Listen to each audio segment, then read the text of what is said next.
Hey everybody, it is Greg Gossett from Gossett Trading and Mentoring Live, and today is Thursday, November 21st, 2019. We again find ourselves in the final hour of the trading day. I like to make the majority of my buying and selling decisions at the end of the day, ideally just as close to the close as possible during the day. We have algorithms, we have day traders battling it out, fighting it out. In my opinion, I considered a lot of noise at the end of the day, in the last hour in particular, in the last 5 minutes. The large financial institutions, the large market makers come in, make their bets for the day, and they're the most well equipped. They have the best technology, they have the most knowledge and understanding of the market, and therefore that's why I want to follow them on making my buying and selling decisions. So anyway, hope everyone is well out there today. Currently the Dow is down 13 points, the NASDAQ is down 9 points, and the S&P is down 1 point. So not too big of a day, one way or the other. NASDAQ taking the brunt of it a little bit more than the Dow Jones today. So, hey Evan, how you doing? Good to see you. Thank you so much for coming by. Appreciate it. Hey Steve Burns, hey bud, how you doing? Hey Greg, another dull market. Yeah, it is kind of dull today. Glad to see your Etsy's up today though, Steve. And thank you so much, Steve, for coming by. Always honor, privilege to have you here, to have you in the chat. I'm always excited to have you here. I know everyone else is also. So thank you so much for coming. Hope you're doing well. Toby, how you doing? Hello, Greg and everyone. Hi, Toby. How are you? Good to see you. Thank you so much for coming by today. So first of all, I want to thank everybody for coming here, spending time, investing your time here. I really hope you're learning something about implementing some good trading principles into your trading or investing. Usually means following your plan, usually means cutting your losses short, usually means being patient with your winners. So I do want to thank you every day. I know it's a time commitment and you could be doing other things, and you're here, so I really appreciate that. All right, well, let's take a look here. All right, so the plan for today, as usual, first of all, we're going to run the U.S. legal disclaimer. We're going to get that out of the way.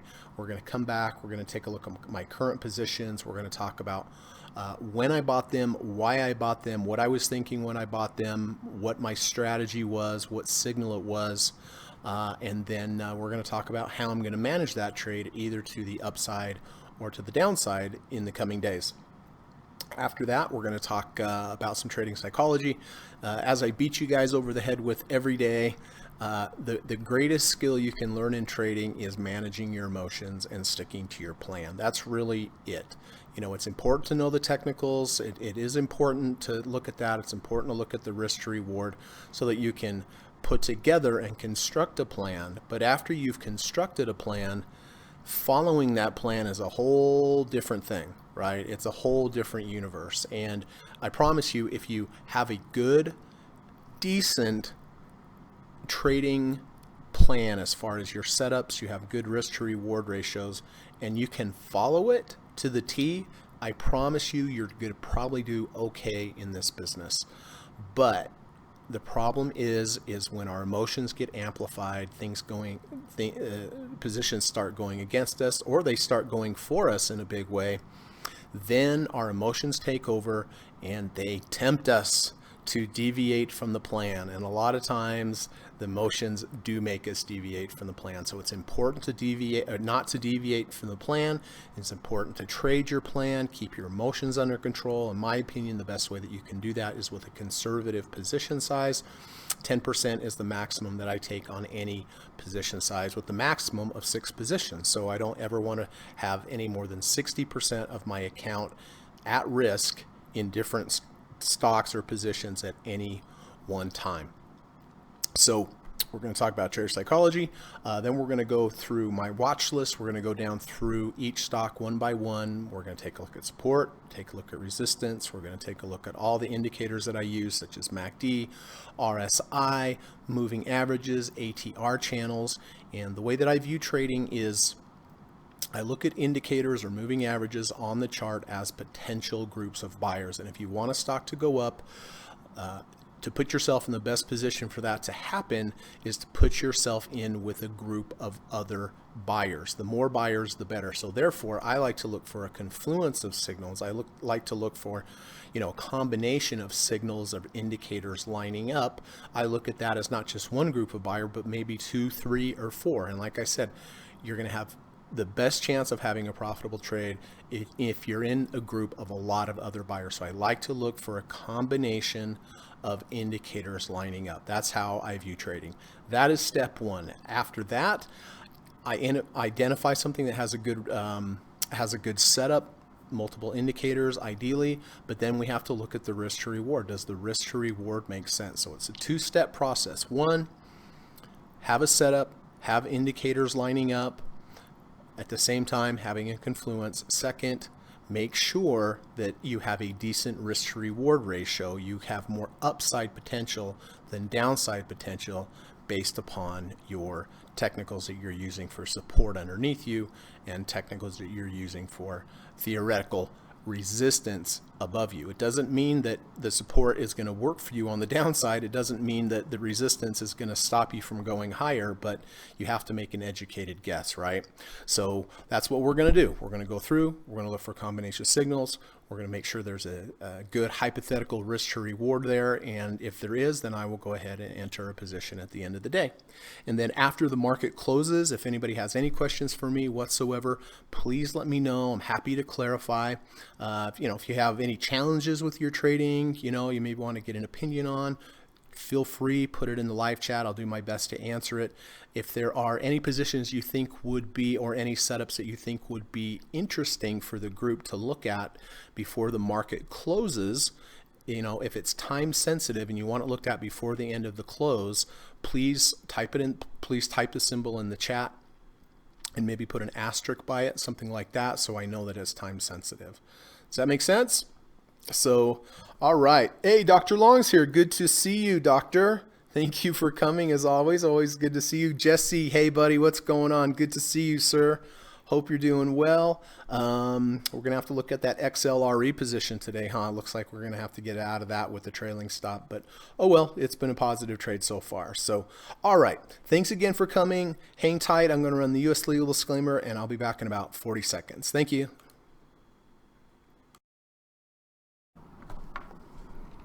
This video or live broadcast, like all instructional materials produced by Gossett Trading and Mentoring LLC, is created and published for informational and educational purposes only. Please carefully read and/or listen to the U.S. government required disclaimer before watching this video or live stream broadcast. The video link and disclaimer text are located in the description section of this video or live broadcast, here and here. Thank you so much.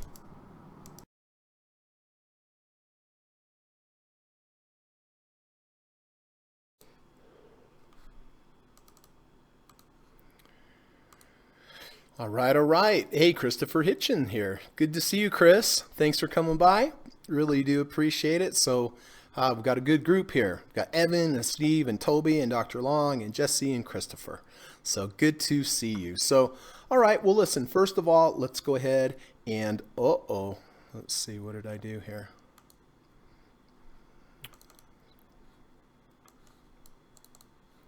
There's one. And there is the other. Don't know why those disappear. So, all right, first on deck is the SPY. As everyone knows, I do buy the SPY at the close of the market every day. I sell it first thing the next morning. It has nothing to do with resistance or technicals or anything like this. It has completely to do with this long-term back study from Liz Ann Saunders at Bespoke Invest on Twitter. With this approach, it's a good long-term back-tested approach. They've tested since 1993. You have two options. Option number one is you could buy the SPY each day at the open in the morning, sell it each day at the close in the afternoon. And if you did this each day, buy at the open, sell at the close, buy at the open, sell at the close. If you did this every day, since 1993, you've actually returned a negative 13.9% return for all your troubles.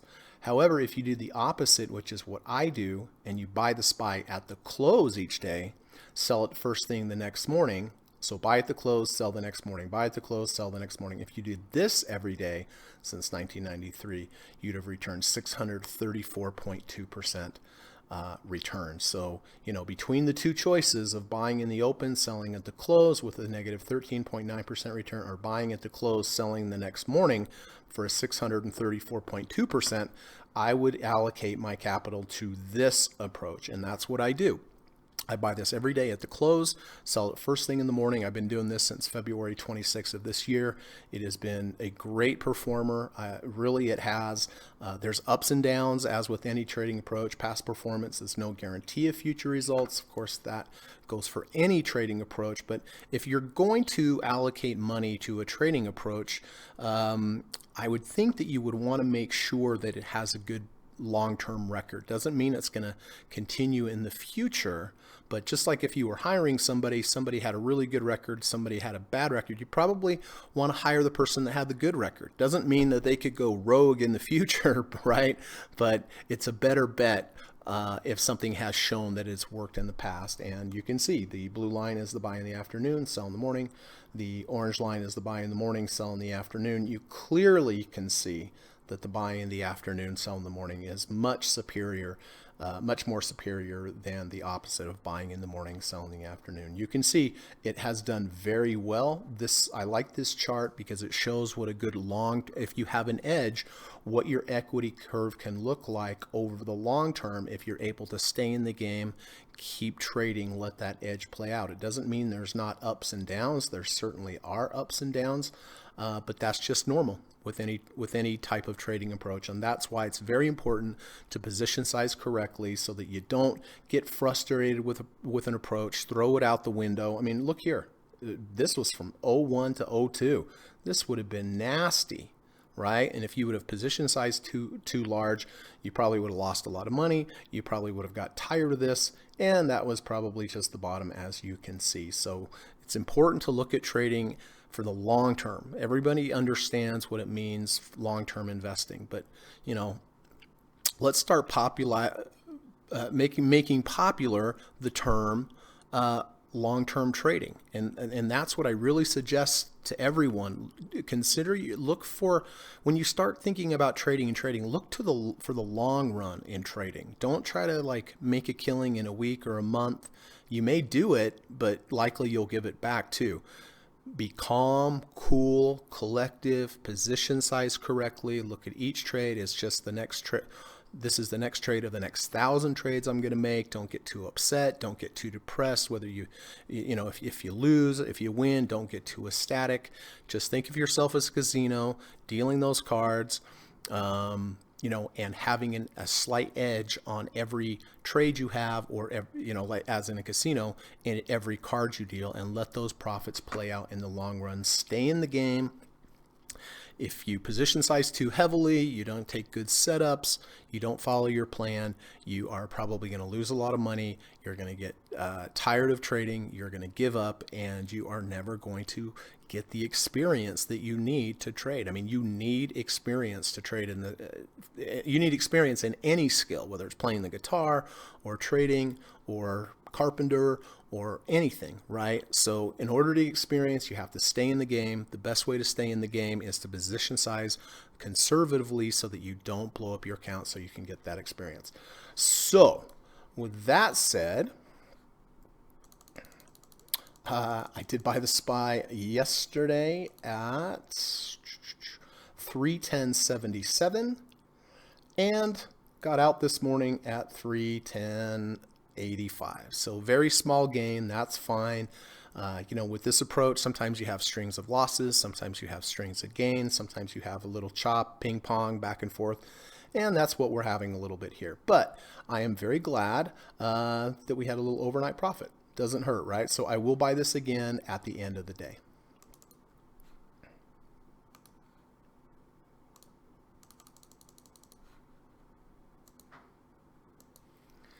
All right, XLRE.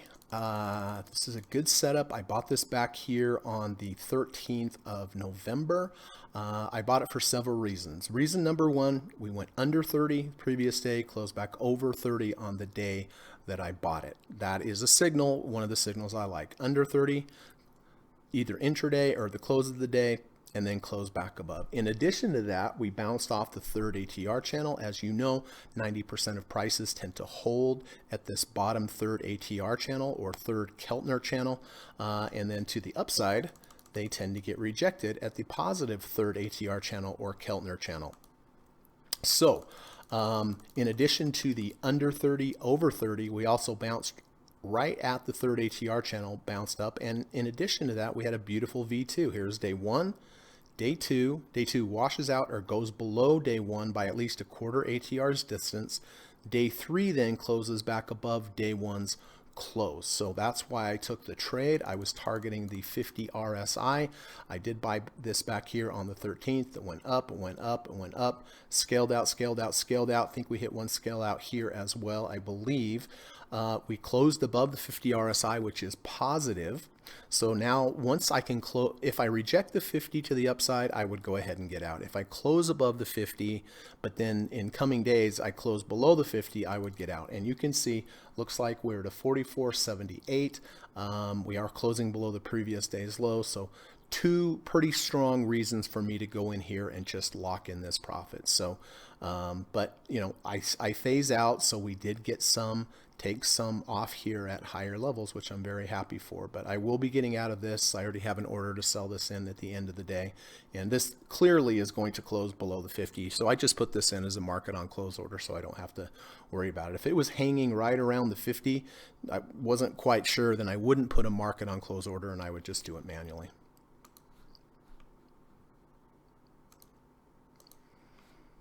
All right. And our final trade, we didn't have a lot of positions. I did buy yesterday on the 20th of November. I bought this higher low V2. We closed under the 1 ATR channel. We rallied into the channel. We came down here, washed out this previous low. Has to be here in the value zone, ideally. So we went up. We washed out this previous low. The next day, yesterday, when we bought, it closed above the first day's close. So here's a V2. Day one, day two, day three, day two. Washes out day one, day three, closes above day one's close. Got filled here. I bought it a few minutes before the market closed, so I got kind of a bad fill at 63.27. Today it is down. My stop on this is a halfway of the washout bar. This was the washout bar that washed out day one. Halfway of this from a Fibonacci standpoint will often find support at that 50%. And look at this today. Intraday, it got exactly there. This is a great example of 50% Fibonacci retracement that held literally right to the halfway point. So does it mean that because it got there I sold? No, I'm an end of day trader, so I make all my buying and selling decisions at the end of the day. So, you know, good thing didn't panic here, right? Sell, had an automatic stop loss or something in there because it has rallied nicely off the low. So as long as it stays above the closes above the halfway of this initial washout bar, I'll continue to take the trade. If it does start moving upwards, once it gets up to, you know, over 1 ATR from my entry point, I will instigate some kind of trailing stop like close below the previous day's low or some kind of rejection above us. So that's the plan with XLU. I do have one put position that I sold and mentioned this yesterday, but I thought I would highlight this since it is a position. When you sell puts, you know, when you pick a strike price below you pick a expiration period, and as long as the price stays above what your strike price is at the close of the period, then you're able to keep all the premium that you were paid for taking this position. When I sell puts, I like to pick my strike price based upon support based on technicals in not just one time frame, but 3 time frames. And so on the monthly, the $180, which is my strike price, is right here in the middle of the 1 and the -1 ATR channel. So it's at the midline. There should be some theoretical support at $180 at the midline. On the weekly, I also want to make sure there's some kind of support from a technical standpoint at the $180 mark.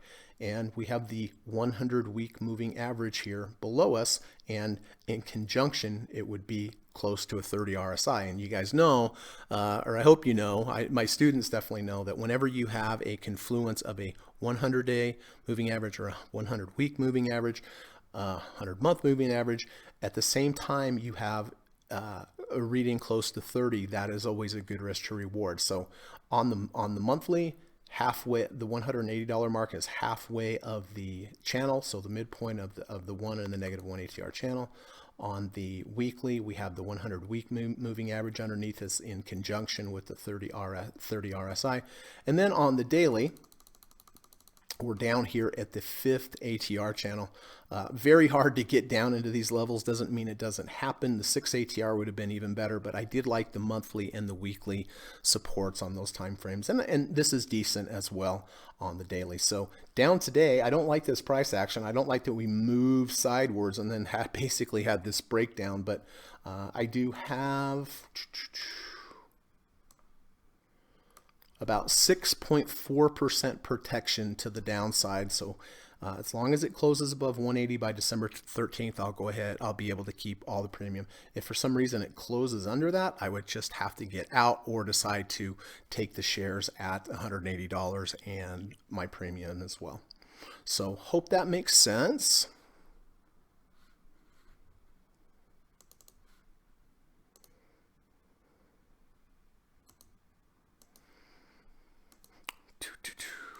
All right, let's take a look here. Dr. Long says, tough day. Inexplicably, I sold something last night on Big Down. I was bidding on the low and whiffed. Rotten trading. I didn't pay up. Yeah, sometimes that happens, doesn't it, Doc? Jesse, can we get a status check on Murrett? Oh, great. I don't know if Murrett's in here yet, but we'll see. Do you mean because you haven't seen him, Jesse, or just the status on his trades? Roy B. Hey, Roy, how you doing? Thank you for SPY trade. It is working very well for me the last 3 months. Oh, fantastic. Yeah, it's been fantastic on this end too.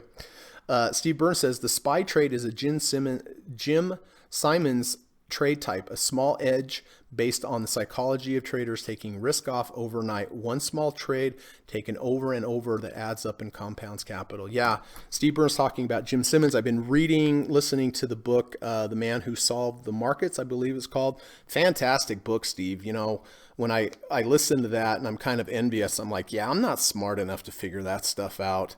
But boy, they are hiring all those PhDs.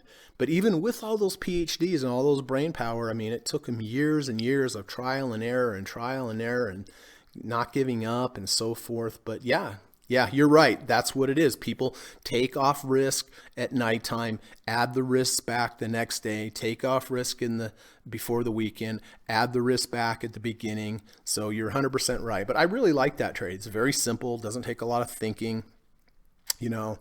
And it's worked quite well. Christopher says, I'm reading the Jim Simons book. Oh, good.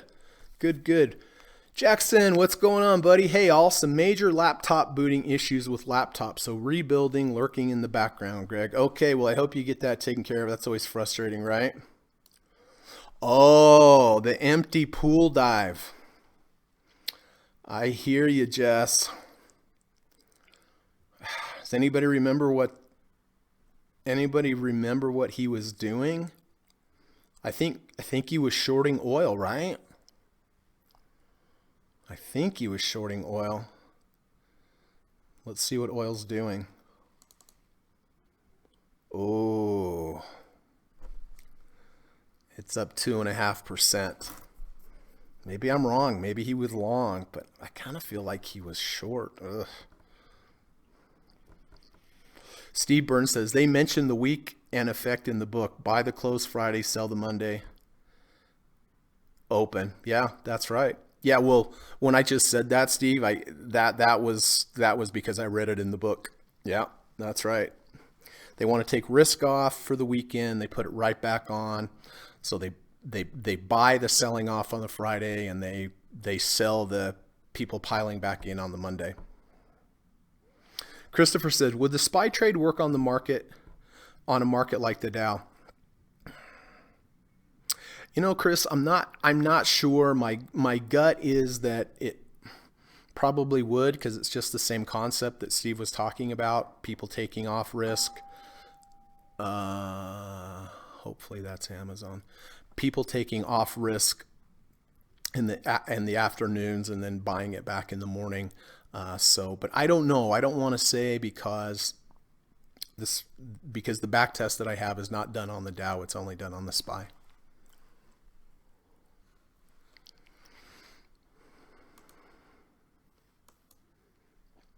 All right.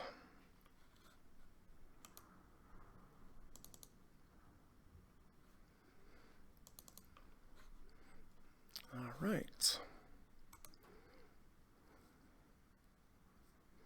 Steve says likely, but we would have to back test the diamond. Yeah, I agree, 100%.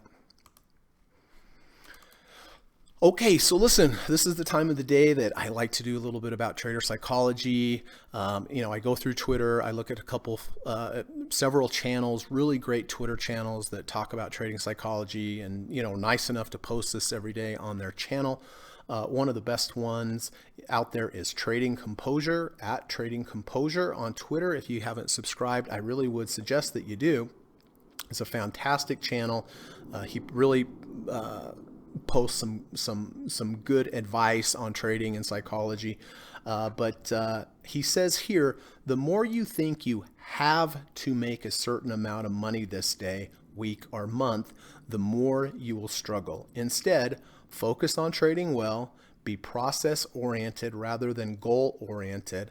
Let yourself be surprised, accept what the market gives. And man, is this true? When I hear people say, yeah, I have to make $300 a day or $400 a day, I can't even relate to what they're saying. Like, how could you possibly do that? You don't have control over that. You know what I mean? I never think, oh, I've got to make this much every day. I don't. I just, like he says here, I'm process oriented. I just go through the process. It's like fishing. You throw your line, or your hook in the water. You just sit there. Sometimes you get nothing. Sometimes you get a big one, right? So, but focus on trading well. That's the key. Not on having, like you said, being goal oriented, but be process oriented. Focus on trading well. Don't worry about the results. Just focus on your process, trading well. Be process oriented rather than goal oriented. Let yourself be surprised when eventually you're going to catch a big fish or you're going to have a big win. It's going to happen, right? And remember, part of your process is cutting those losses short, letting those winners run, accept what the market gives. So if you have in your mind that you have to make a certain amount every day, I think it's a really bad idea, because if you feel like you have to make a certain amount every day, you're going to make trades based upon your goals. You're going to make trades based upon what you think you need to make every day. And I don't think they're going to be that great of trades. Just be process oriented. One of the next 1,000 trades, you hear me say this all the time, position size correctly, be patient, wait for your setups. They're going to win or they're going to lose. You have no control over it, but just play the long game and, find some comfort. And if you trade correctly, you're process oriented in the long run, this should work out for you. That's the key. So thank you, Trading Composure. Appreciate that, man. He has some really good stuff. Bing He, hey buddy, what's going on? Good to see you, my friend. Great to see you. Hope you're doing well. How's that trade doing for you today? I can't remember now. We talked about it yesterday. I should put it on my chart, but I forgot what it was. All right, I'll tell you what, it's cold in Utah today. Man, it's blowing cold. I have 2 hats on in here. gonna go on my hike today, but man, it's gonna be cold. It's snowing. It's blowing, snowing. All right, well, let's get to it. Take a look, see what's happening today. All right, well, Apple, after this huge run, is having a bit of a pullback, which we knew it would, right? We didn't know when, but we knew it would pull back. I'd like to see it pull back into this value zone here. Go down, stop, go down, moving sidewards, looking for a V1 or a V2 to the upside. That's what I would look for. Or conversely, 5 crossing back below the 20 and then back over. And that might seem like a long ways away, but that's okay, right? Be patient, wait for your setup. So nothing on Apple, still too high. Did lose the 70 RSI today though, which is interesting. Adobe, big strong move up. Having some problem here with the third ATR channel. Yesterday was above the 70, today below the 70 RSI. So, if I was long in this stock for whatever reason, I would, and still long yesterday, I would get out today because we went over 70, and now if we close under 70, I would get out. That's a good place. Professionals take a lot of profits using that approach when they lose the 70 and they get out if it loses the 70. Advanced Micro Devices has just been a monster, right? Just a monster. But things can't go up forever. And 70.98 RSI. So it did hold the 70. If I was in this trade and I was just basing this off of the 70, I would still hold if it closed above the 70, although I probably wouldn't because I don't like that we closed below this previous day's low. We closed back into the values or underneath the third ATR channel. So nothing on Advanced Micro. Again, I'd like to see it pull back into the 1 and the -1 ATR value zone. Oh, Bing, he says BRFS. Okay, we'll look at that. Bing, Steve says, what do you consider the quantified value zone inside the first ATR channel? Yeah, Steve. So this, I have 2 channels. For me to take higher low V1s or pullbacks into value, it's the 1 and the -1 ATR channel. That is the first channel when I'm looking for V1s or V2s, is the 1 and the -1 ATR channel. The larger channel is the third and the -3 ATR channel. And of course, if I'm doing a deep dip buy, I like to see it line up with the -3 ATR channel. Of course, if I'm long, I'm kind of looking for to get out at the third ATR channel. But for my higher low V1s or my pullbacks into value, I consider the 1 and the -1 ATR channel. If I'm long from a deep dip buy, I like to have support of the third ATR. If I'm long from here and it goes up to the third ATR channel, I want to get out the third ATR channel. If I buy a dip inside the 1 and the -1 ATR channel, then I want to sell, if it looks pretty sketchy around the third ATR. So, but I think for your question, I consider the 1 and the -1 ATR channel the value zone when I talk about the value zone. Christopher, hey, Christopher Ools here from 10-Minute Stock Trader. Good to see you. Thank you so much. If you guys haven't subscribed to Christopher Uhl on YouTube, look him up, Christopher Uhl or 10-Minute Stock Trader. He has some really good podcasts. Good to see you, Chris. Hey, Greg and everyone. I just finished Greg's interview with Alpha Mind. Be sure to listen if you haven't. Oh, thank you, bud. Appreciate it. Yeah, I enjoyed doing that. I enjoyed doing that podcast. Alpha Mind's a great podcast as well. Steve says, hey, Chris, I love the interview you and Greg did. Christopher, is the third ATR channel a setting of three deviations? Yes, it is. So the 1 is 1 deviation away from the mean, which is the 20-day. The 2 is the third. The 3 is the third. 1 is the first. The 2nd is the 2nd. The 3rd is the 3rd. And then I also have 3 deviations above the 3rd. So I have 6 positive ATR channels to the upside and 6 negative to the downside. Oh, you bet, Steve. I hope that made sense. If it didn't, please just let me know. The 20-day SMA is the center for your ATR channel. Yeah. Yep. So the one, all the standard deviations are based off of the 20-day of the center point SMA. All right, how are we doing on time? I think we're doing okay. I want to look at Bing He's BRFS.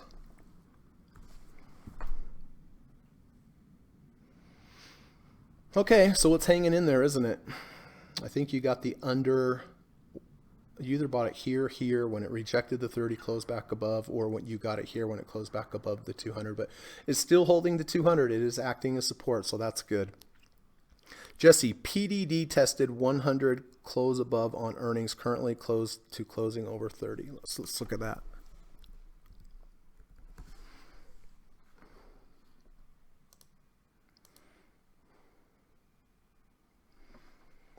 Oh yeah, okay. So it did what yesterday? Oops. So yesterday it went under the 30, did not close above the 30, but still closing above the 100. Today looks like it was above 30, but closing under. You know, I do like that it moved sideways, that it hasn't gone down lower, but you know me, Jesse, I would probably wait for a close over 30, just like you said. Currently close to a close over 30. So yeah, I'd be watching that. But that's a good confluence of a 30 RSI if it closes above and a 100-day moving average. That is, I consider a deep dip buy when you have the confluence of the 100-day moving average and a 30 RSI. But I like to see it close above 30. All right. Amazon. Well, weak today, isn't it? Yep, week today. I'd really like to buy Amazon down here, right near the third ATR channel, about 1685. You would have a third ATR channel. You would also have a confluence of the 30 RSI. And cherry on top, if you go back in time, this is where you found support back here at the bottom. So really down here is where I would look fantastic. You'd have a price close to the third ATR channel, you'd have a 30 RSI, and you would also have find some support from a previous low back here. So that is what I'd be looking for on Amazon to the downside. To the upside, a close back in the value zone, couple days down, a higher low V1, V2 might also work, or a 550 SMA crossover if it goes up and starts to trend. Boeing. It's holding the 200-day moving average here. When it broke back above, it was just a little high for me. So not really interested in Boeing until we can come back in the value zone, which is the 1 and the -1 ATR channel. Berkshire Hathaway. I mean, look, guys, this is exactly what I'm looking for, right? A pullback to value is when you close above the 1 ATR channel, you come back into the ATR channel, or the value zone, I should say, right? But we went into the value zone, we went down. Yesterday, we're in the value zone, we went down. Now I need a couple days of stability. I need 2 days of moving sideways to show me that the supply of sellers is ending. Well, here's day one, right? We moved into the value zone. Here's day one. Ideally, I'd like to see one more day of stability, then a spike down, reverse back up, V1, V2. But, you know, time and time again, when you buy up into these levels, I know the news looks great, everything looks fun and exciting, but you look back in time, and the majority of time, I promise you, it would have been not a good place to buy, as you can see, right? Obviously, much better to buy here than here, right? But that's why you have to sit on your hands, be patient, you know, be fairly certain that you're eventually going to come back into value. And, you know, if you're buying up here, Dr. Alexander Eller told me, if you're buying above the 1 ATR channel, you're buying above value. You'd rather buy in value, and this is in value now, or below value. So this is a great example of going above the 1 ATR channel, coming back into the value zone. You know, it's slowing down, it's not going down, it's finding some stability. I'd like to see one more day and then a V1, V2. And this is a perfect example of a pullback into the value zone, which is the setup, but the trigger is a V1 or a V2. So nothing there today, but we're certainly going to be watching that.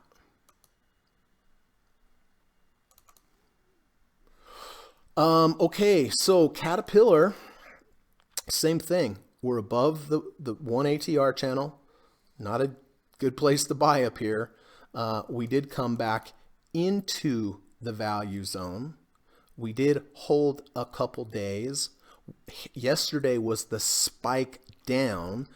This all looks good. I'm considering buying Caterpillar today, but it has to close above day one's close. It was above it earlier in the day. Now it is below. If it does close above 143.18, I will take a position on a move above value, back into the value zone, couple days of moving sidewards, a spike down, an immediate reversal, but unless it closes above 143.18, I won't buy it. It has to close above day one's close in order to trigger correctly. So I'll definitely be watching that at the end of the day. The Dow, above the 1 ATR channel, not back into value yet, so I'm not interested in the Dow at this point. Disney, of course, had that big move up, moving sideways, kind of creating this higher range. Way too high for me to buy up here at the 3rd ATR channel. I need to see a pullback into value before I get interested. Etsy. So I do like Etsy today, guys, and I'll tell you why, for a couple reasons. Yesterday we were under 30. Today we're over 30. That's reason number one. But on top of that, we have a higher low V2. This low is higher than this low. And do you see how we have this nice V2? Here's day one. Day two washes out day one. Day three closes above day one's close. Would I buy this V1 or this V2 right here without the under 30 over 30? Probably not, but I would buy this under 30 over 30 anyway, right? So having a V2 on top is just even that much better. And we have a positive MACD crossover. So 3 good indications here. Does it mean it's going to be a profitable trade? No, it doesn't. We never know what it's going to be, but you know, we can choose trades based upon the technicals and how strong, and this is good. V2, day one, day two, day three. Day two washes out day one. Today closes above day one. That's good. We have a positive MACD crossover. That's good. And we went under 30, over 30. So I know Steve has this trade, so congratulations, bud. Congrats. So I'm definitely going to be watching Etsy. How are we doing on time? All right. Ford, nothing on Ford. Facebook, over the 1 ATR channel. Don't want to buy it. Waiting for a pullback. 5 below. We closed under the 1 ATR channel. We've rallied into the channel. Now I need a couple days down and a higher low V1 inside the value zone. Gold down today. We were under the 1 ATR channel, rallying in, down one day. Ideally, I'd like to see one more day down and then a V1, V2, higher low V1, V2. And it'd be ideally if it washed out this negative 1 ATR channel, rejected, and it closed back above. Just think of that as like a 200-day moving average. Going under and over is good because it shows a rejection, but one more day down would be great. And then a V1, higher low V1, V2 would be excellent. Gold, very similar to what I just showed you on the gold miners. Google, above the value zone, surprise, surprise, came into the value zone. We're in the value zone. We're holding one day. I need to see at least one more day sidewards movement and then a V1, V2. Goldman Sachs, same, above the value zone, did come back into the value zone. Nothing quite here yet. I need some kind of V1, V2. Home Depot. So I know Jackson and I have been watching this. Got really beat up on earnings, unfortunately. But I am looking at Home Depot. It has not got to the 30 RSI yet. It has not bounced at the 30. What it got to about 30.25. So, you know, that might be it, but I really like to see it go under the 30. I'd like to see it test under the 30 and then close back above, or close under and then close back above. So I'm going to be patient, give it one more day. It may just roar off from here. I'll miss it, and that's fine, right? But my plan is I want to see it, at the very least, get to 30, bounce off it, but it didn't. It didn't quite get to 30, but I want to see it go under 30 or over 30, either intraday or from day to day. So if one more down day tomorrow and reverses, I definitely will buy Home Depot. But we'll watch it at the end of the day. IBB, just extremely strong. Need to pull back into value. Intel, well, we are back into value, but we're at a 69.45 RSI. So That's what I was talking about. Waiting for a setup, but then analyzing your risk to reward. It's just I can't buy anything up here at $69 RSI. Russell 2000 again above the values or above the value zone. We are into the value zone. Looks like we are holding steady from yesterday's low. Another day sideways and a V1, V2. So we have some potentials going forward here. Jackson, look at this. We bought this V2 here.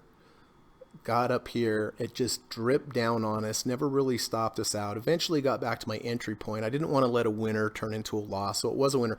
And then just, but that's how it goes, right? Coca-Cola, we closed below the 1 ATR channel, rallied into the channel. Now we have a down day. I'd like to see one more down day and then a higher low V1, V2. Lockheed Martin, above the value zone, need to wait into the value zone. MasterCard, it's just too high, need to pull back into the value zone. McDonald's, of course I have that put on that. Nothing there. Altria, boy, look at this craziness lately, huh? Just too high for me to buy. Merck, nope. Nothing there. Nothing there.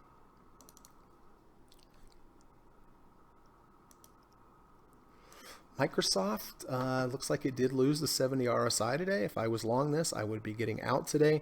But, you know, every strong up move generally has a pullback, you know, and I would be looking to buy that pullback in Microsoft back here in the value zone. Netflix, wow.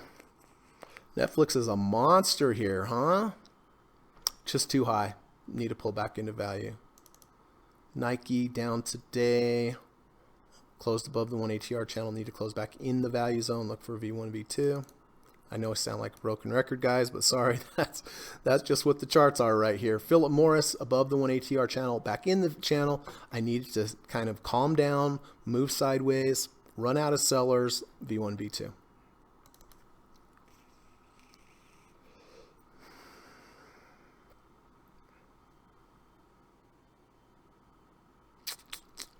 Yeah, nothing really here on PayPal. Q's overextended, third ATR channel, need to pull back into the value zone in between the grains. Silver, nothing there. I'd like to see it pull back to the 30 RSI at this point. SPY, of course, we had that slight little gain overnight. Buy that at the end of the day. Bonds had this huge rally now, closed above the 1 ATR channel, need a pullback. You know, this is very strong, but it's overextended from here to here to me. Need a little bit of a pullback, possibly by that dip. Twitter, just too high.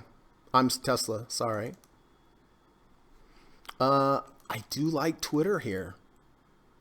I do like Twitter. Yesterday we were under the 30 RSI. Today we're over the 30 RSI. We also had a V2. Here's day 1, day 2. Day 3 definitely looks like it's going to close above day 1's close. It's in the value zone. MACD is positive. We had this nice sidewards movement creating a base. I think we bought here on this V2. It rejected the 50, so we got out for a nice one-day trade. Waited. But yeah, this is a higher low V2 under 30 over 30 MACD positive. Good thing we didn't buy at the top there, right? You know, looks like we're holding about halfway of this bar. This is about where it should hold. So I am going to be buying Twitter at the end of the day. And look at this volume we had today. Pretty strong volume here compared to the rest of the day. So there was some volume coming into this today.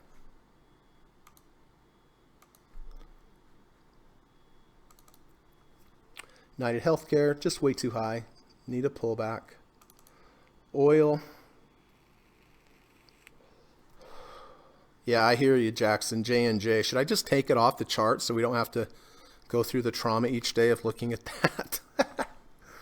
Oh, man. I kind of think Murat was short, if I remember correctly. Does anybody remember? Anyway, maybe he got out early. Let's at least hope.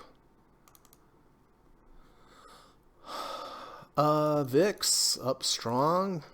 Guess I should have bought that under 30 over 30 yesterday, huh? Oh well, that's how it goes. Verizon, nothing there. Walmart had that big up. Now we're just back into this range. We're back into support. Could look for a V1, V2 here. Energy strong today.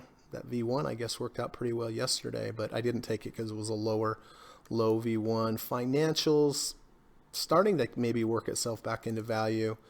Real estate, I have an order to sell that. So anyway, it was a nice trade to the upside. We bought it here, scaled, but today it's losing the 50-day moving, the 50 RSI for sure, and it closed below. So anyway, this is one of those situations where obviously I wish I would have sold it earlier in the day, but I just don't like to put myself through that. I just like to say I'm going to do my buying, do my selling at the end of the day. Sometimes it's going to work better for me, sometimes it's not, but then I don't have to burn all those calories and that anxiety on should I not. XLU, of course, we bought that higher low V2 yesterday. Amazing how it bounced like to the penny off of the halfway, off of the Fibonacci. So as long as it closes above this red line halfway, I'm going to keep this. And healthcare just too high. So let's take a look here.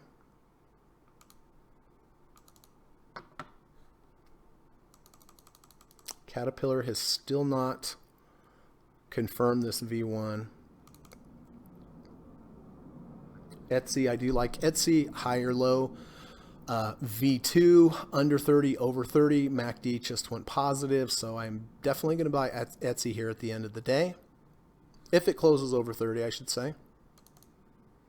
Home Depot, ooh, it's getting close to that 30. Getting close to that 30. And Twitter. So I am going to buy Twitter. I do like the volume. I like the under 30, over 30 combination of the V2. And I should point out here too, guys, something to always look for. I mean, this isn't the main reason I'm buying this, but look how long this stock has been under the 10-day moving average. Remember, Marty Schwartz calls 10-day moving average red light, green light. He doesn't like to buy under the 10. Look today. Today is the first day in well over a month, and it looks like it's going to close over the 10-day moving average. So I do like this. So I am going to buy Twitter here. Under 30, over 30, V2, back in the value zone, MACD positive, over the close over the 10-day. The way I put that, it seems like this is going up for sure, right? Well, it's not, but there are a good combination of indicators. We'll just have to see how it goes. Home Depot, getting pretty close to that 30, isn't it? Etsy, as long as this closes over 30, I am going to buy this. Caterpillar's getting close there too. We'll have to see. So where is the market right now? Oh boy. So the market's down 80 points now, so we have sold off.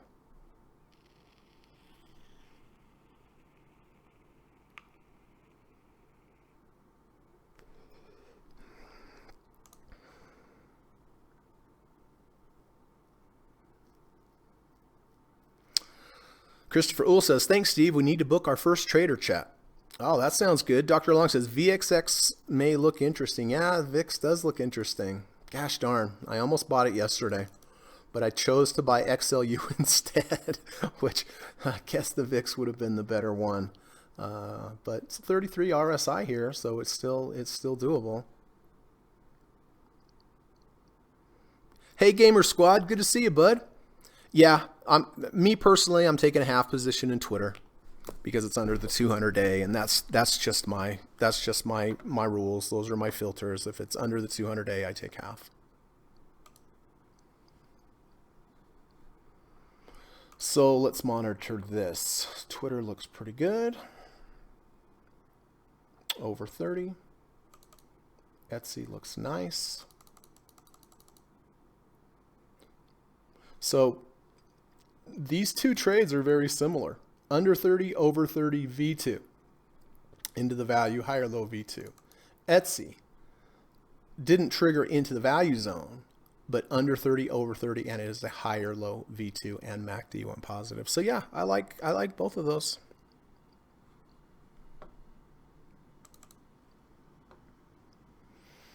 Home Depot just holding very close to that 30.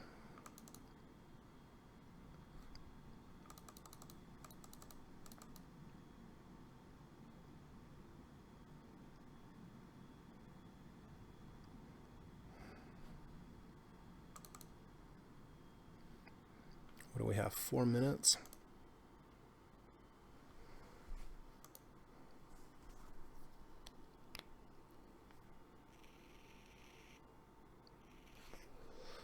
Look at SPCE, guys. This is the Virgin Galactic, you know, the space tourism, the Richard Branson. I remember someone in the chat here asked me what I thought about this bar, and I said I don't like it because it gapped up, closed below. Close was above the previous day's close, but it was below the open. I didn't like that bearish bar, and the earnings were the next day. And he did get out, thankfully. And look at this, down 8%, over 8% just today. Ugh.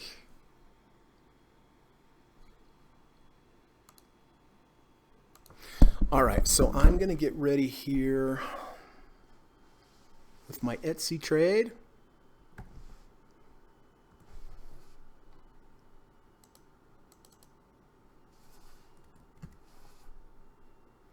Three minutes. I'm going to go ahead and just buy this, get this out of the way.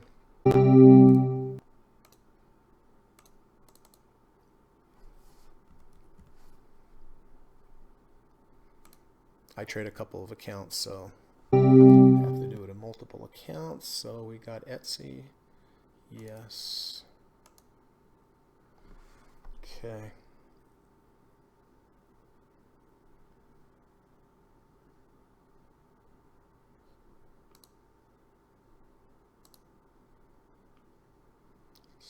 $17.74. All right, so XLRE is definitely on the way out. Was still a nice profitable trade. Glad we phased up here at higher levels. That's why I'm a big fan of phasing, but this definitely is closing under the 50 and closed below. So unfortunate, had to give it back, you know, a large percentage of that profit, but that's how it goes. But it was still positive. So XLE is on the way out.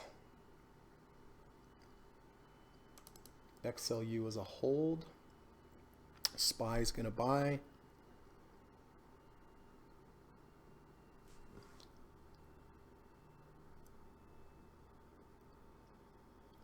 All right, I think we're good.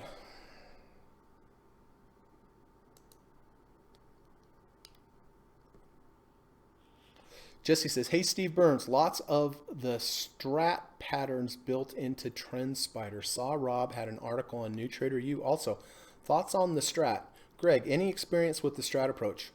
No, I don't know anything about that, at least by that name. Maybe if you explain to me, maybe I know it by a different name, but no, I don't know.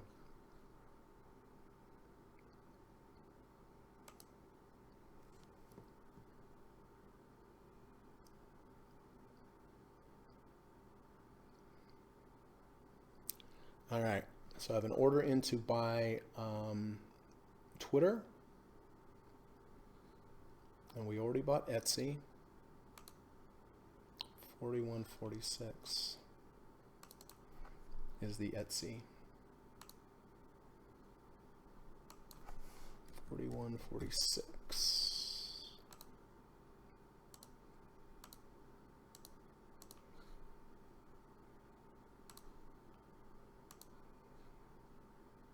Glad to see Steve having a good day on Etsy today.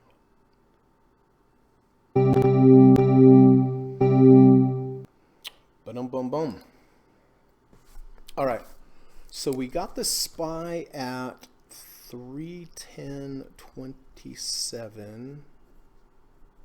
Oh, man. There we go. My pen was going out. 310.27. Is the SPY, and Twitter 29.81.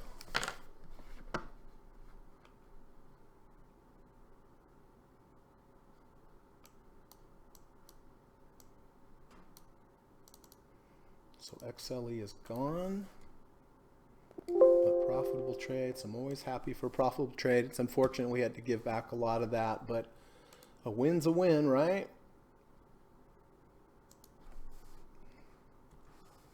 All right, so SPY we got at 310.27.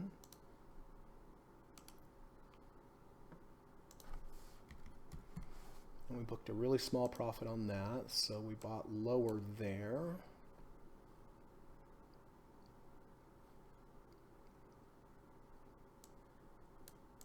Twitter we got at 29.81.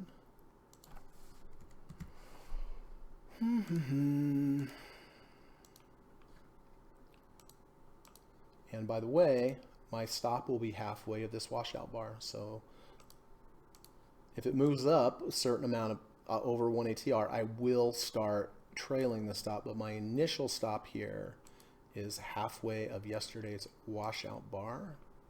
So that's the plan, right? We have a plan. We bought for a reason. We have a stop based upon a Fibonacci number of the washout bar, and then we'll see how this reacts to the upside, right? And then Etsy.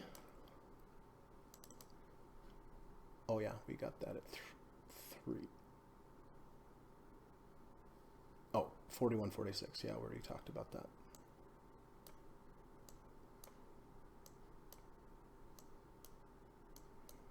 All right, so we have 4 positions. We have the SPY. I have the SPY position, overnight SPY trade.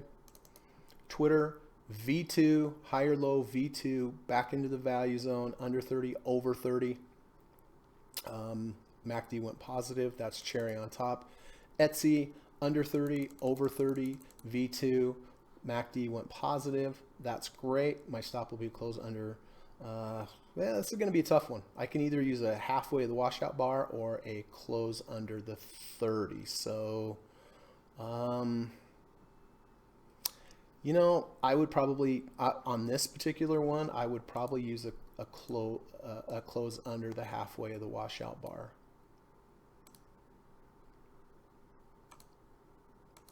Because it has been under 30 this whole time here. So I think this is the more relevant stop.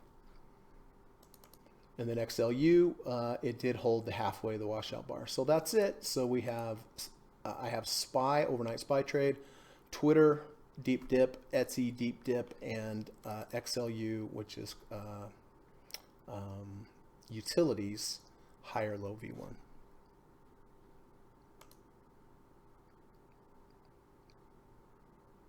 Hey, John. John says M-E-R-O-T.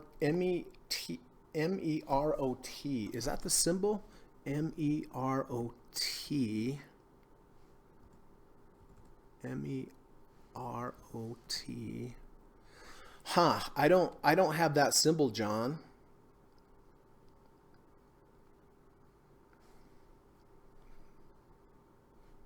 Let me try the other way. M-E-T-R-O. No, don't have that either. So maybe you could double check that symbol, and I'm happy to look at it. All right. Well, listen, if you have any other questions or comments, anything you want me to comment on or answer, please let me know. Happy to do that for you. But before I get to that, just want to quickly mention that I do offer private one-on-one coaching, teaching, and mentoring lessons in the evening time via Skype. They're one-on-one lessons. They're pretty intense. Just you and I on Skype for 2-3 hours during the course. The course is 5 sessions, 2 hours, 3 hours, somewhere in that range. But you know, I teach you everything I've learned over the last 24 years as being a full-time trader. And all the mentors and coaches that I've studied with and what I've also developed myself. I think you'll really like the class. I think what I teach here hopefully is helpful for you, but you know what we do in the one-on-ones, I think you're gonna have a much deeper understanding because it's one-on-one. I teach, I ask you questions, we do a lot of chart study, we go through tons of charts, and I ask you what's going on with this chart, what kind of setup might we have, what are the pros, what are the cons, what's the risk to reward, and so forth. And I think that way you learn a lot more quickly and at a deeper level. And I like to have a Skype call with potential clients, and there's no obligation, it's just a free Skype call. But I like to interview you a little bit, ask about you, your trading career, your process, what your challenges are, what your goals are, and then I will put together a plan for you based upon what you tell me. And then of course you can interview me and so forth and so on. But I've had really good success with my clients. It's fun. You get to, I really like teaching my clients because you become friends with them. You spend a lot of time together, and it's great. It's great networking as well. So if you're interested, the price of the course is in the description. It's $1,000, but I think it's really a good investment. I really think you're going to make that money. And at the very least, I promise you, you are going to minimize your losses a ton. Right? I don't want to promise pie in the sky, but I do feel very confident in promising you if you follow what I teach you, you're going to limit your losses to a high degree. So yeah, send me an email, reach out to me on Twitter, and if you want to set up that Skype call, it's in the evening time as well. So anyway, if you've been thinking about it, it's a good time, let me know. Okay. And then if you like this channel, I'd appreciate if you would hit the subscribe button if you haven't already. And I would really, really appreciate it if you like today's content, if you would hit the thumbs up button. Helps Google promote the channel. There's tons and tons of people out there that need help with trading, that really have challenge with trading. And I think if we can get them to this channel, we can at least improve them by some degree, right? If they come here and they watch. So if you could hit the thumbs up button or share it on social media or anything like that, I would really appreciate it. So thanks for that.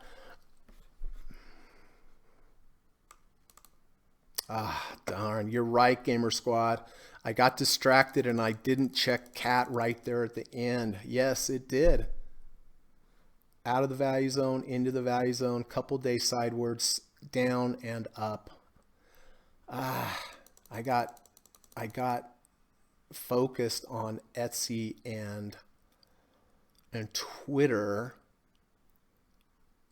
and I missed this. This did confirm, didn't it? Oh well, it's going to happen. You're going to miss them. Shoot.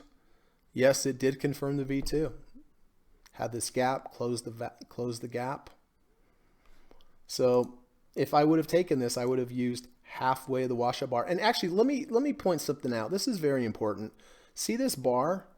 This, you would think the halfway bar is like maybe here of the halfway, but this bar is not this long. It's longer. See yesterday's close? The bar is actually from here down to here.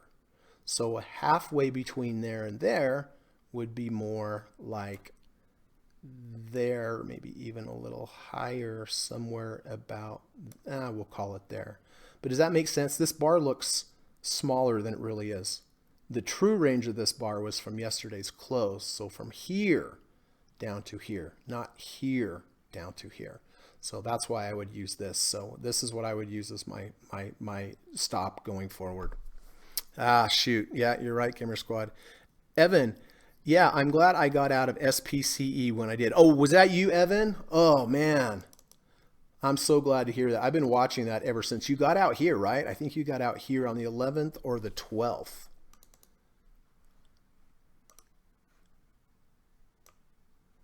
And see this today? We broke out to a new range, to the downside. This was the previous range, the low of the previous range. Now we broke to the downside. So now we're in a new lower range.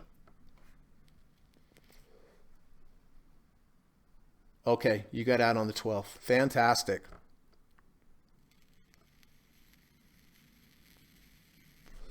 Hey, Bill. Bill says, listening in. I had an order in for cat, but I did not execute.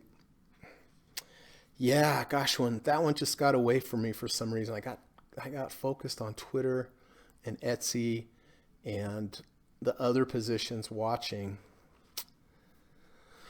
Well, we'll see what happens with Caterpillar tomorrow. But yeah, We don't know it would be a positive trade, but it is the correct setup. Moved above the value zone, came into the value zone, 2 days of sideways movement, a stab down, a reversal. Close over the 50, close over the 20. This one may turn into a Johnson & Johnson trade, Jackson. So how's everybody doing out there? Anybody have any trades that they have or would like to talk about or tell us about?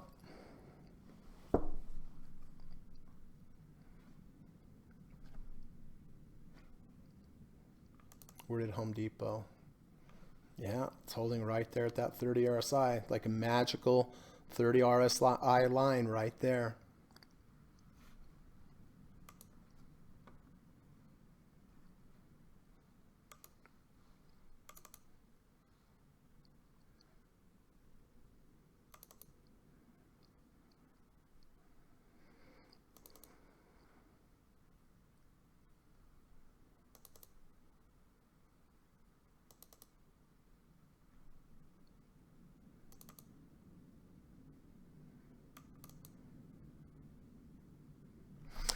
Wow, looks like Etsy's up 49 cents in after hours. That's a good start.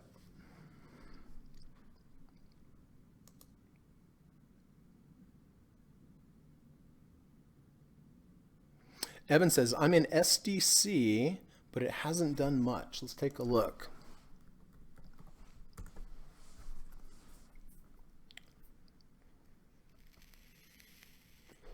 Oh, that's right. I think you bought here on the 19th, right? Under 30, over 30, V1, reject 1 ATR channel. Did move up. You phased out a little bit. So far, so good. Down 1 penny today. So that's pretty good if you're going to be down 1 penny. Oh, this is Smile Direct, huh? What does this look like on? Ooh, look at the monthly chart. Down, down. Weekly is not so great. But again, this is a deep dip buy. But looks like you're up slightly still, right? And with the phase out. Dr. Long says, still short ORLY.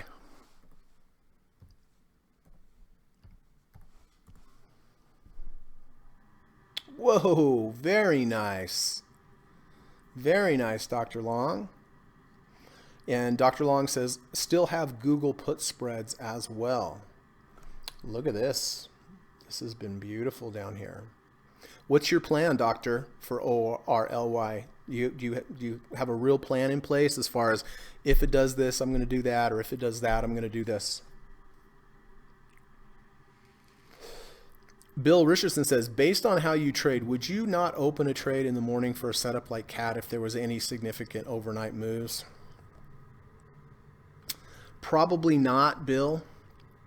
And to be honest with you, I'm up late teaching and studying, and so I don't get up for the open.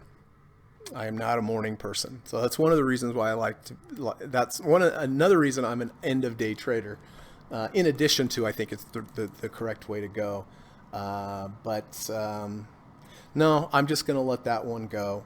You know, if I was a morning person, if I did want to get up at the open,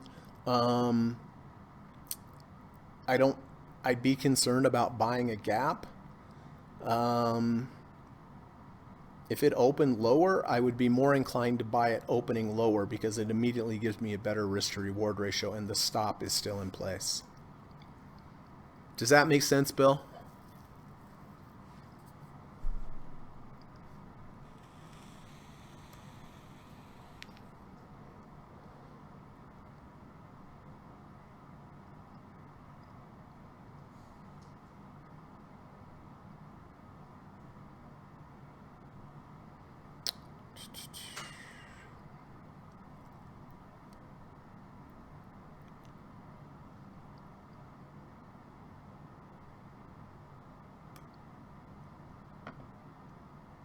Okay, good.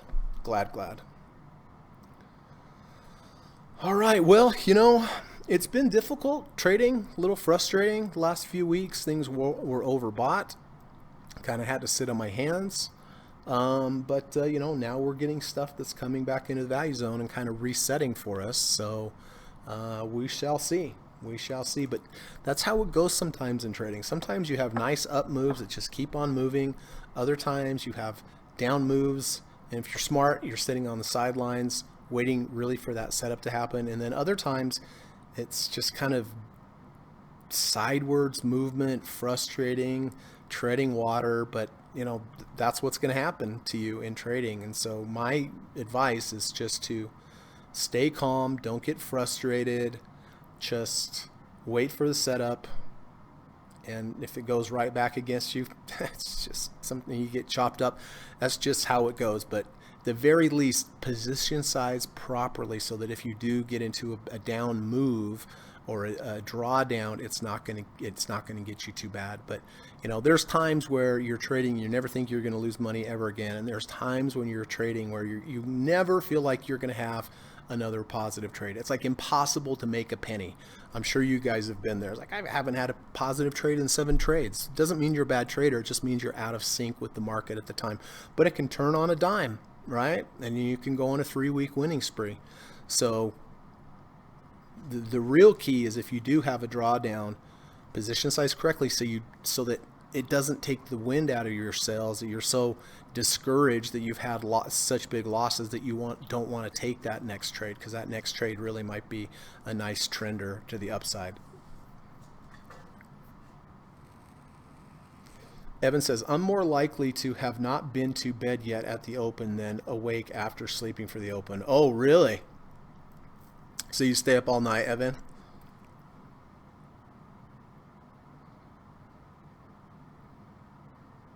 A real night person.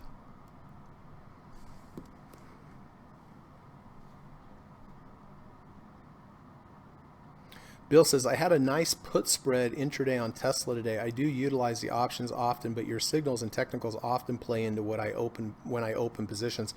I just consider volatility and the Greeks. Okay.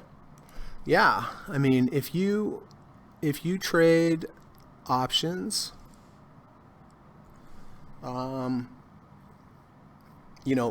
based how on I trade with my entries, if you strictly want to trade options, it's still a good idea to trade them based upon technicals and, entries from the charts to enter your position trade or your options trade, whatever that may be.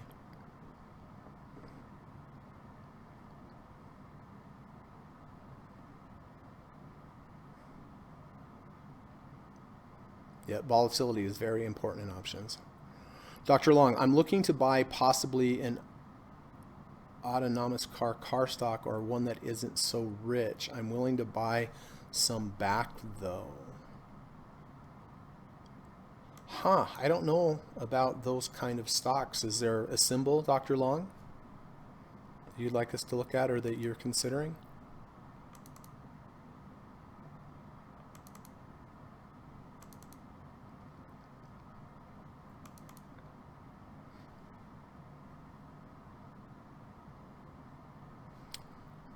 Do 74 95.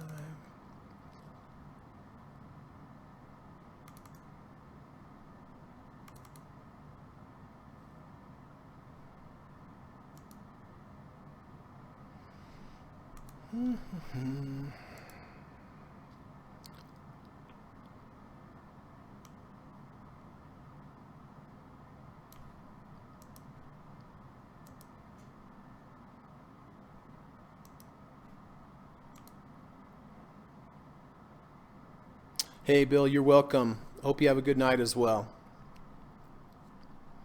So, listen, if you guys have any more questions, anything I can help you with, please let me know. Otherwise, I'm just going to start saying goodbye to everybody for today. But Bill Richardson, thank you for coming by. Thank you so much. Appreciate it. Dr. Long, good to see you. Appreciate you being a part of the group now. Really, really, really nice to have you here. Evan, good to see you. Thanks for coming by. Glad you got out of that SPCE trade back then. That's fantastic. Let's see, Gamer Squad, good to see you. Thank you for coming by, and hope to see you again. John, good to see you. I didn't see on that Metro or that Marrow symbol. I couldn't pull that up. Jackson, hope you got your computer taken care of, and good to see you. Let me know if I can help you. We need to schedule that call though, right? So I look forward to that. Let me know when you're ready. Jesse, good to see you, sir. Stay safe out there. Let's keep in touch. Like to know what's going on with your trade. Steve Byrne, thank you, sir. Always an honor and a privilege to have you here. And nice that, glad to see you had a great day on Etsy today. Christopher Uhl, thank you, bud. Appreciate it. Honor to have you here. And thanks for listening to that podcast. I do appreciate it. And again, just put a little plug in for Chris and Steve. But, Steve has a great website, newtraderu.com, at @SJosephBurns on Twitter. Go to his website. I think you'll find it really helpful. Again, newtraderu.com. Christopher Uhl has a great podcast where he interviews some great traders. And he's on YouTube at under Christopher Uhl or 10-Minute Stock Trader on YouTube. And Christopher Hitchin, good to see you. Thank you for coming by. Appreciate seeing you again. Bing He, good to see you. Hope you have a good day there in Singapore.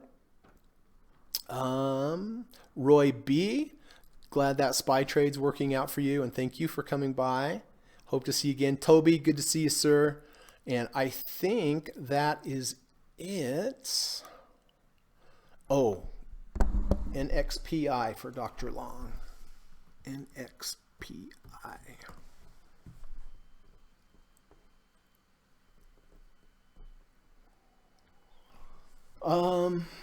So the way I view this, Dr. Long, is that, we closed above the 1 ATR channel. We are back into the ATR channel, but it has not shown that we are stopping going down, right? We've been down, did hold for one day, down again, made a new low. I'd like to see this, I'd like to see it moving sideways. And, why is that important to see it moving sideways? That means that the selling supply is drying up and it's at least holding its own.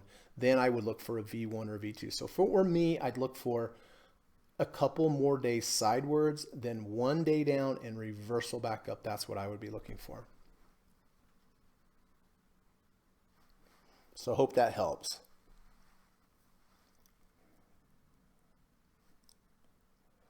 Oh, Gamers, I didn't see that. Gamer Squad bought EA yesterday. Oh, nice. So we had a V1 yesterday, higher low V1. That's good in the value zone, not too high, up 0.9% today. Fantastic. So it looks like it has had some resistance up here. So, if this were me, I would see how it acted around these highs here, but MACD's positive. It's good.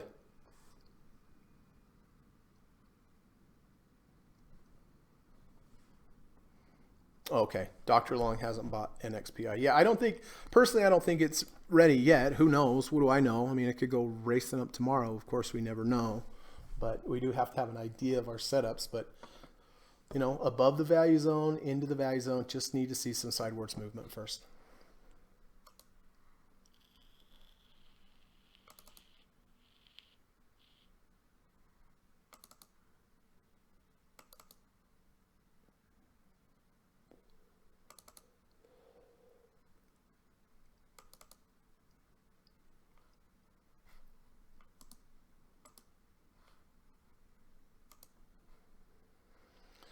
All right, everybody. Well, listen, thank you so much for coming by. It's nice to see everybody. Have a great rest of your day. Go out and do something nice for somebody, right? It really might make their day, and I think it will help your day as well. And hopefully see you tomorrow at the end of the day. Dr. Long says 1069.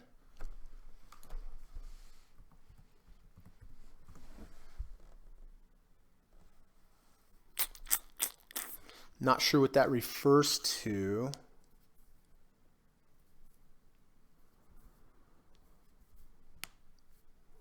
At least on NXPI.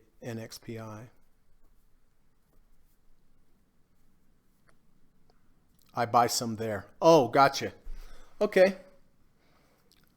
Maybe you meant 100.69? All right, everybody. Take care. Thanks again, and hope to see you tomorrow during the last hour of the day, right? Have a good rest of your day now. Bye. U.S. government required disclaimer. Stock, options, futures, and forex trading is not appropriate for everyone. While there is a potential for large rewards, there is also a substantial risk of loss associated with trading. The material in this video or live broadcast is not geared towards any particular individual or to any particular financial situation and is not intended to meet the particular investment objectives of any viewer. This video or live broadcast, like all instructional materials produced by Gossett Trading and Mentoring LLC, is created and published for informational and educational purposes only.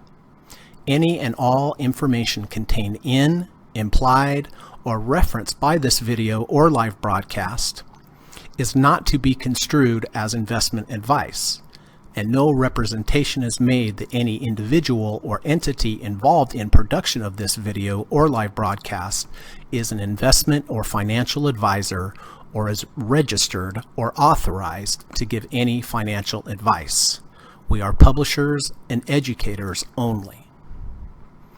Therefore, the various producers of this video or live broadcast will not accept liability for any loss or damage of any kind which may arise either directly or indirectly out of the use of any of this material, including any loss of profit. No representation is made that any account or investment will or is likely to achieve the profit or losses demonstrated.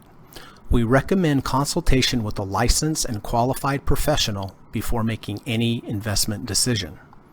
This video or live broadcast is not to be construed as an offer to buy or sell any security, financial instrument, or financial product of any kind. Notice is hereby given that any individual or entity involved in production of this video or live broadcast or their clients may have an interest in any security, financial instrument, or financial product mentioned or referenced. Any simulated or hypothetical performance result depicted does not represent actual trading and therefore may under or overcompensate for the impact of various market factors such as lack of liquidity. Thank you.